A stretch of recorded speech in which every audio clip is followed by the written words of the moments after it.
ప్రసాద్ యాడ నా కెమెరా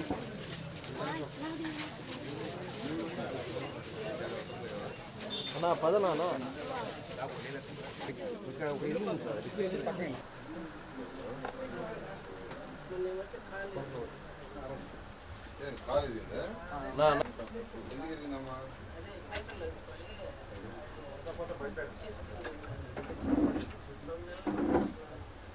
మనోజ్ చేస్తాను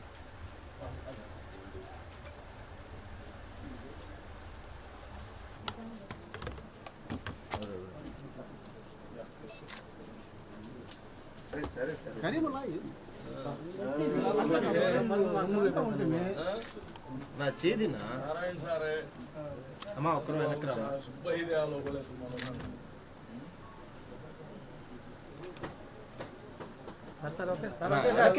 మీరు తీసుకుంటానే ఉంటారు మేము తీసుకునేటప్పుడు కూడా మధ్యలో अबे 4000 इससे पहले नहीं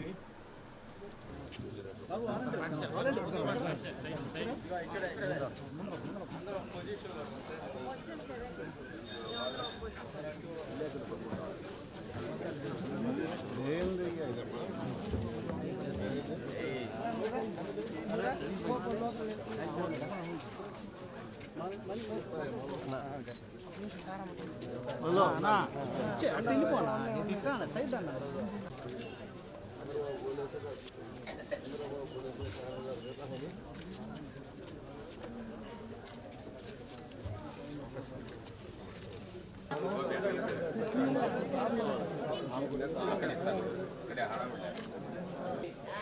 चंद्रबाबू बोले प्रॉमिस करे थे का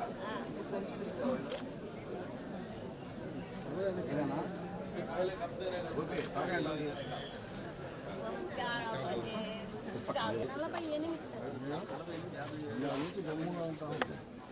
ఓకే సార్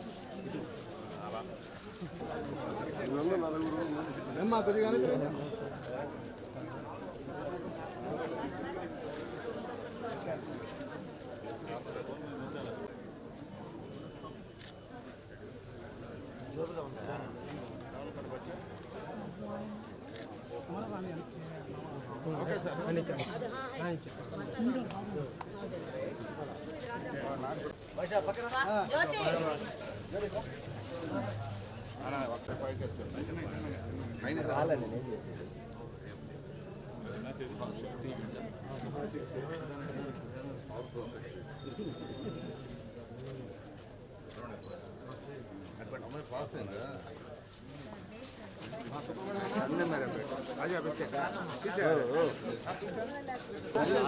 నా కెమెరా ముందర పెడితే ఎట్లా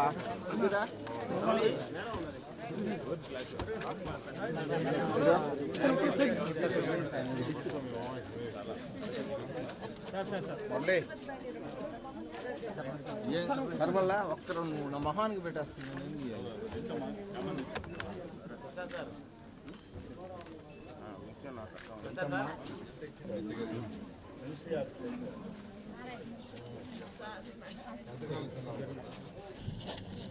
అందరికీ నమస్కారాలండి. ఈరోజు రాష్ట్రంలో 68,64,000 మందికి ఈరోజు పెన్షన్స్ ఉదయాన్నే 6 గంటలకి అన్ని కాన్స్టిట్యున్సీస్లో ఈరోజు ప్రారంభించారు. అధికారులు యాక్చువల్గా డిస్పర్స్ చేయడం జరిగింది.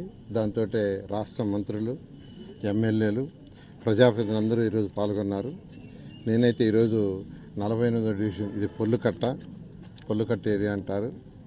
ఈ ఏరియాలో ఉదయాన్నే 6 గంటలకి కమిషనర్ గారితోనూ మరియు ఇక్కడ కార్పొరేటర్తోనూ మరియు ప్రజాప్రతినిధులతో ఈరోజు నేను కూడా డిస్ట్రిబ్యూషన్ స్టార్ట్ చేయడం జరిగింది. ఇక్కడ ఒకటే 3,000 4,000 చేస్తానని చంద్రబాబు నాయుడు ఆ రోజు మాట ఇవ్వటం, మాట ఇచ్చిన ప్రకారమే స్టార్ట్ చేసాం. అంతేకాకుండా 3 నెలలు అరియర్స్ ఇస్తానని కూడా ఎలక్షన్ ముందు చెప్పారు. అదేవిధంగా లాస్ట్ మంత్ 3,000 అరియర్స్ ఇచ్చాం, అంటే 4,000 ప్లస్ 7,000. అసలు ఈరోజు ఈ రాష్ట్రం తీసుకుంటే ఖజానా ఖాళీ, కంప్లీట్గా ఖాళీ. అన్ని వనరుల్ని అసలు గత ప్రభుత్వం ఏం చేసిందంటే టోటల్గా ఖాళీ చేయటమే కాదు, అన్ని అప్పులు చేసింది. ఏ డిపార్ట్మెంట్ తీసుకున్నా ఏం తీసుకున్నా అన్నీ ఈరోజు అప్పులు ఉన్నాయి. అసలు గవర్నమెంట్ బిల్డింగ్స్నే తాకట్టు పెట్టేశారు. విశాఖపట్నంలో అయితే యాక్చువల్గా సర్క్యూట్ భవన్ అంటారు, అంటే గెస్ట్ హౌస్, దాన్ని కూడా తాకట్టు పెట్టారు. రాష్ట్రంలో ఉన్న అన్ని బిల్డింగ్స్ని తాకట్టు పెట్టి ఈరోజు అప్పులు చేసి రాష్ట్రాన్ని అప్పుల పాలు చేశారు.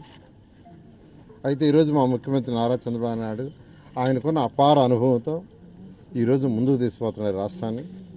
ఒక్కటే, ఎప్పుడైనా ఒక రాష్ట్రం కానీ ఒక దేశం కానీ డెవలప్ కావాలంటే అక్కడ ఇన్కమ్ డెవలప్ కావాలి, ఇన్కమ్ రావాలి. ఇన్కమ్ రావాలంటే అక్కడ ఇండస్ట్రీస్ రావాలి. డిఫరెంట్ ఇండస్ట్రీస్, 1-2 కాదు, ఇండస్ట్రీస్ వచ్చినప్పుడే ప్రజల యొక్క ఆర్థిక స్థితి పెరుగుతుంది. అసలు ఇండస్ట్రీస్ రాకుండా ఏ రాష్ట్రంలో కానీ ఏ దేశంలో కానీ ఆర్థిక స్థితి పెరగదు. ఈరోజు ముఖ్యమంత్రి గారు దానికి అన్ని విధాలా ప్రయత్నిస్తున్నారు. గత 2014-19 దాకా తీసుకోండి ఉదాహరణకి, కియా మోటార్స్. అనంతపురం జిల్లా ఈ రాష్ట్రంలో తక్కువ వర్షపాతం పడే జిల్లా అనంతపురం జిల్లా. అక్కడ ప్రజల యొక్క ఆర్థిక స్థితి పెరగాలంటే వేరే మార్గం లేక కియా మోటార్స్ తీసుకొచ్చారు. 10,000 మందికి యాక్చువల్గా అక్కడ ఉద్యోగాలు వచ్చినాయి. 10,000 మంది యొక్క ఆర్థిక స్థితి డైరెక్ట్గా ఇండైరెక్ట్గా పెరిగింది. అలా ఈరోజు మా ముఖ్యమంత్రి నారా చంద్రబాబు నాయుడు చేస్తున్నారు. నా మున్సిపల్ శాఖ అయితే మొత్తం, అంటే ప్రజలు కట్టిన ఇంటి పన్ను కావచ్చు, వాటర్ ట్యాక్స్ కావచ్చు, బిల్డింగ్ ట్యాక్స్లు కావచ్చు, అన్నీ కూడా వాడేశారు. మొత్తం గత ప్రభుత్వం అన్ని విధాలా వాడేసింది. కేంద్ర ప్రభుత్వం అనేక శాంక్షన్ చేస్తే అమృత 2 8,000 కోట్ల రూపాయలు, ఏషియన్ ఇన్ఫ్రాస్ట్రక్చర్ ఇన్వెస్ట్మెంట్ బ్యాంక్ 5,350 కోట్లు, స్వచ్ఛ భారత్ కింద 2,980 కోట్లు శాంక్షన్ చేశారు 2021లో. అసలు దాంట్లో ఖర్చు పెట్టింది 200 కోట్లు కూడా లేదు. ఇలా ప్రభుత్వం మ్యాచింగ్ ఫండీక, రాష్ట్ర ప్రభుత్వం మ్యాచింగ్ ఫండీక కేంద్ర ప్రభుత్వం ఇచ్చిన నిధులన్నీ మునిగిపోయే స్థితికి వచ్చినాయి. అదే ఆ రోజు 2014-19 నుంచి అయితే ముఖ్యమంత్రి నారా చంద్రబాబు మమ్మల్ని తరిమాడు. పోయి కేంద్ర ప్రభుత్వంలో ఏమేమి ఫండ్స్ ఉన్నాయో తీసుకురండి, నేను మ్యాచింగ్ ఫండ్ ఇస్తాను, ఆ వర్క్స్ చేయండి, ప్రజలకి సౌకర్యాలు కల్పించండి, ఆర్థిక స్థితి పెంచండి అని అనేక విధాలుగా ఆ రోజు మమ్మల్ని మంత్రులు అయితే తరిమేవారు వాళ్ళు పోయి తెమ్మని. అయితే కేంద్ర ప్రభుత్వం ఇచ్చిన నిధులకి మ్యాచింగ్ ఇవ్వక మొత్తం ఆగిపోయినాయి. అయితే ఈరోజు రాష్ట్ర ప్రభుత్వం ఖజానా ఖాళీగా ఉంది. అయినా ముఖ్యమంత్రి గారు ఒక పక్క సంక్షేమాలు ఇస్తూ మరొక పక్క డెవలప్మెంట్ కూడా చేయాలనే దాంతో రెండింటిని బ్యాలెన్స్ చేస్తున్నారు. ఖచ్చితంగా ఈ రాష్ట్రం ముఖ్యమంత్రి గారి యొక్క ఆధ్వర్యంలో వీలైనంత తొందరలో గాడిలో పడుతుంది. అన్నా క్యాంటీన్స్ రేపు 15వ తేదీ స్టార్ట్ చేస్తున్నాం. ఆగస్టు 15 203 అన్నా క్యాంటీన్స్ గతంలో శాంక్షన్ చేస్తే 153 వర్కౌట్ అవుతున్నాయి. అందులో కనీసం ఒక 100 ఆగస్టు 1 స్టార్ట్ చేసి మిగతా ఆగస్టు 2 లోపల. అయితే మున్సిపల్ శాఖ వారు ఈ యొక్క 183 వీలైతే 203ని రెడీ చేస్తున్నారు. అయితే ఎవరైతే ఈ యొక్క సప్లై చేస్తారో ఫుడ్ వాళ్ళు ఏంటంటే ఫస్ట్ స్టేజ్లో ఆగస్టు 15 ఒక 100 చేస్తాం సార్, మిగతా ఆగస్టు 2 చేస్తాం, ఎందుకంటే కిచెన్ రెడీ చేసుకోవాలన్నారు. సో ఏదైనప్పటికీ ముఖ్యమంత్రి గారు ఇచ్చిన ఆదేశం ప్రకారం ఆగస్టు 15వ తేదీ కనీసం ఒక 100 స్టార్ట్ అవుతాయి.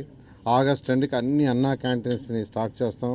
కేవలం 5 రూపాయలకే చక్కటి భోజనం గతంలో ఇచ్చి ఎలా అయితే ఈ ప్రభుత్వం పేద ప్రజలకి కడుపు నిండా భోజనం పెట్టాం, అలాంటి యొక్క ప్రోగ్రామ్ని మళ్ళా స్టార్ట్ చేస్తున్నానని ప్రజలందరికీ తెలియజేస్తూ నేను ప్రజలందరినీ కోరేది ఒకటే, కొద్దిగా సమయం ఇవ్వండి. 5 సంవత్సరాలు గడిచిపోయింది. 5 సంవత్సరాలు అనేక అవతారాలు జరిగినాయి. వీటన్నిటి కరెక్షన్ చేయడానికి మాకు కొంత సమయం కావాలి. ఈరోజైతే నేను నెల్లూరు టౌన్లో, నెల్లూరు మున్సిపల్ కార్పొరేషన్ ఆఫీసులో 11 గంటల నుంచి 1 గంట దాకా కూర్చొని ఉంటాను. స్టేట్ టౌన్ ప్లానింగ్ డైరెక్టర్ గారు రమ్మన్నాను, వాళ్ళ అసిస్టెంట్ రమ్మన్నాను. ఎవరికైతే లేఅవుట్స్ కావచ్చు లేదా బిల్డింగ్స్ అప్రూవల్లో కావచ్చు ఇబ్బందులు ఉన్నాయో వాళ్ళు వచ్చి చెప్పుకుంటే వాళ్ళ సమస్యలు తీర్చడానికి నేనే స్వయంగా కూర్చున్నాను. అందువల్ల నెల్లూరు కార్పొరేషన్లో ఉన్న వాళ్ళు ఎవరైనా అయితే ఏదైతే అనుమతులకి అనుమతులకి సబ్మిట్ చేయాలో అవన్నీ సబ్మిట్ చేసి ఆన్లైన్లో సబ్మిట్ చేసి ఇంకా అనుమతులు రాని వాళ్ళు ఉంటే మీరు వస్తే యాక్చువల్గా ఈరోజు 11 గంటల నుంచి 1 గంట దాకా ఉండి వారి యొక్క సమస్యలు తీరుస్తానని నెల్లూరు కార్పొరేషన్ ప్రజలందరికీ తెలియజేస్తున్నాను. Thank you.